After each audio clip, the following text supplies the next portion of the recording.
Have you ever felt like God's forgotten your dreams, stuck in an endless season or prison?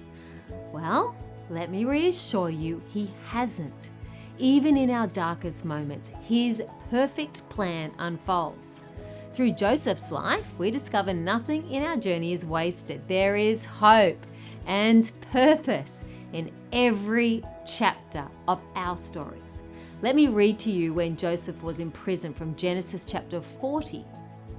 When all goes well with you, remember me and show me kindness. Mention me to Pharaoh and get me out of this prison.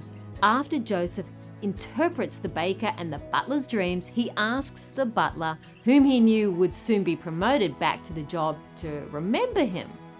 Remember me, he says. But once the butler was restored to the position, he forgot all about Joseph. The next day came and went, with no word about Joseph's release.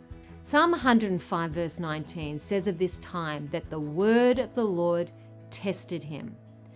Those 2 silent years in the prison after his disappointment with the butler were a time of learning to hope in God.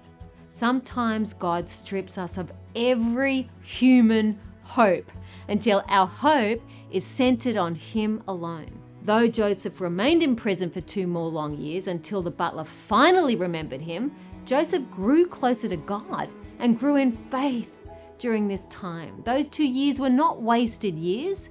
God, the master weaver, was molding Joseph's character, and at precisely the right moment, God would give Pharaoh his dream, bringing all these strands together so that all was working according to his schedule.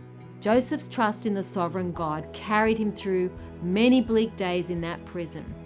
Nothing is ever wasted. You are never forgotten, and nothing is ever outside of God's sovereignty.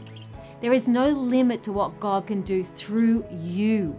If you give your life to Him, leave a legacy of faith in your family and people around you. Remember that God is at work in your life no matter what season you're in. He is working on the stunning tapestry which is still unfinished. Know that God loves you. He is merciful, just, and kind. If you are feeling discouraged on your journey, consider Joseph's life and remember that God works for the good of His children.